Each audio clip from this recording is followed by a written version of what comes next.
정찰을 보냈던 토드의 부대가 고라온과 접촉함에 따라 드레이크는 고라온이 지구로 돌아왔다는 사실을 알게 되었다. 진작에 마크로스나 그랑가란과 함께 뒤안길로 사라진 줄로만 알았던 고라온이 돌아옴에 따라 쇼트는 당장 극동지구를 제압하는 게 좋을 것 같다고 건의하는데, 드레이크도 극동지구를 제압 후 초기술을 결집해 오라로드를 열 수 있는 기계를 완성하면 되겠다며 쇼트의 의견에 찬성한다. 드레이크는 두세 개의 제패를 달성하길 원했고, 쇼트는 최악의 상황으로 이성인이 침략해올 경우 바이스톤웰로 도망치는 것을 염두에 두고 있었다. 이유는 알 수 없지만 에바는 지금까지처럼 론도벨 부대에 파견되었다. 카부토 소장이 진행하던 그 계획도 일단락됨에 따라 그레이트 마징가 역시 론도벨에 참가하게 되었는데, 이때 빅팔콘과 남바라 커넥션에서 소식이 전해진다. 고우켄타로 박사가 건넨 설계도를 바탕으로 초전자 가중포가 완성되어 컨베틀러와 볼테스에 장착했다는 것. 비로소 갑옷 수사에게 대항할 수 있게 된 것이었다. 그리고 사오토메 박사로부터 그 신형기가 곧 완성될 예정이라며 게타팀을 연구소로 보내주길 바란다는 요청도 들어온다. 신형기라면 전에 오카 장관에게 건넨 설계도의 새로운 게타로보?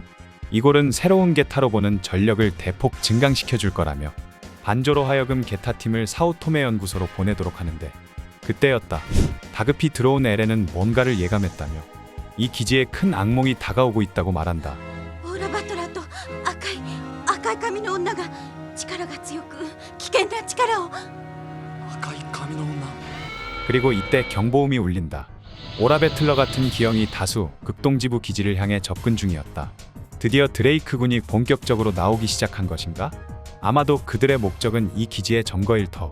이에 이골은 적 부대를 요격하기 위해 고라온 부대를 긴급 발진시키고 총원 제1종 전투 배치를 지시한다.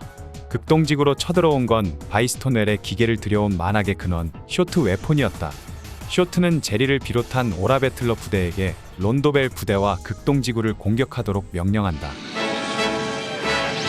赤い髪の女。 지상으로 나온 제릴의 오라력은 더욱 강해져 있었다. このパワー何倍以上返しきれない。 결국 마벨은 제릴의 적수가 되지 못하는데, 위기의 순간 마벨을 구하기 위해 쇼우가 나선다. マーベル離れろ。 하지만 믿었던 쇼우마저 예상보다 강한 힘을 가진 제리를 상대로 고전을 면치 못하는데, なんだ今の力。 ぶつかんなかったのに。 한편 이런 상황 속에서 또 다른 뭔가가 극동지구를 향해 접근해 오는데, 그들은 다름 아닌 티탄즈였다. 티탄즈 역시 바이스톤 웰군과 같은 목적으로 이곳에 나타난 것이었다. 야자는 이골에게 자미토프의 최종 권고를 전하겠다며 당장 극동지구를 넘기라고 말한다. 만약 거절한다면 반역자로서 연방군 전체를 적으로 돌리게 될 것이며 극동지구에 핵을 쏠 수도 있다고 협박하는데, 핵을 사용한다는 것은 남극조약을 위반하는 것이었지만 티탄즈로서도 더 이상 물러날 곳이 없었기에 핵이든 뭐든 사용해 지구권을 정리할 생각이었다. 핵까지 사용하려는 티탄즈의 협박. 이골 장관은 고심 끝에 결국 그들의 요구를 수용하기로 한다.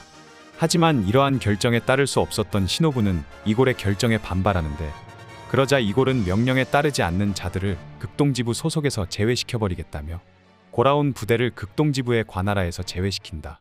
이것은 이골의 계책으로, 이로써 고라온 부대는 극동지부의 명령도 티탄즈의 명령도 들을 필요가 없게 된 것이다. 극동지부의 이러한 결정에 야자는 핵공격에 휘말리고 싶지 않다며 전기 철수시킨다.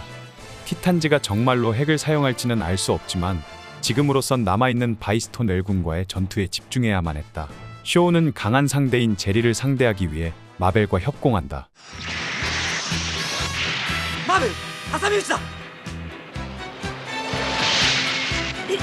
工作な。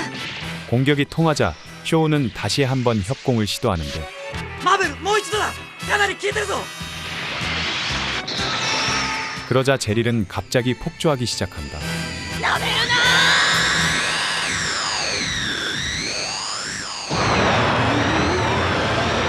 제릴의 오라베틀러는 한없이 거대해지고 デプラカーンが巨大になって見える。 그 거대한 힘 앞에 쇼우와 마벨은 속수무책으로 밀리고 마는데, 赤いオーラバトラ。 이때 어디선가 독수리 모양의 기체가 날아온다. 흑기사는 지금 너희와 극동지부를 이룰 순 없다며 론도벨 부대를 지원해주고, 제릴은 갑작스럽게 폭주한 오라력을 견뎌내지 못한 기체와 함께 자멸하기 시작. 결국 제릴은 빌바인의 오라케논에 폭핏이 관통당해 사망한다. 전투가 끝나자 개조를 마친 볼테스와 컨베틀러가 뒤늦게 도착. 흑기사는 적어도 그 사람이 생각을 고치지 않는 한 지금대로라면 수전기대, 아니 론도벨 부대는 파멸할 거란 말을 남기고 사라지는데 将軍イゴール将軍もしあの男はあらあなたの息子さんではありませんか 아라는 정규 군인이었지만 오로지 명령대로 하라는 아버지의 방식에 반발해 군을 나와 이름과 정체를 숨긴 채 흑기사로서 단독으로 활약하고 있었다. 将軍博士、私には息子はいない。これまでもいなかったし、これからもだ。分かったかね。 한편 광자력 연구소로부터 긴급 통신이 들어오는데 유미 교수는 엄청난 사태가 발생했다며 사오토메 연구소에서 수수께끼에 폭발이 일어났다고 말한다. 자세한 사정은 현재 조사 중이라 알 수 없지만 사고 발생 당시 사오토메 연구소는 신형 게타 로보의 기동 실험 중이었다고 하는데 그렇다면 설마 신형 게타에 무슨 일이 일어났다는 것인가? 이골 장관은 즉시 조사를 위해 고라온 부대를 현지로 보내도록 하는데 한편 네르프에서도 위성에서 폭발광을 확인, 사오토메 연구소에서 폭발 사고가 일어났다는 사실을 확인한다.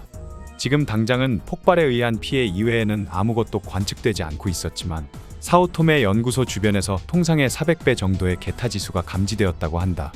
그곳은 에바 3호기가 옮겨진 마치시로 실험장에서 가까웠기에 막대한 양의 게타선이 3호기에게 악영향을 끼칠 가능성이 높았다. 게타선은 생명의 진화를 촉진시키는 에너지. 겐도는 진화의 최종 지점은 자멸, 죽음 그 자체라며 하지만 우리들에게 있어선 좋은 기회라고 말한다.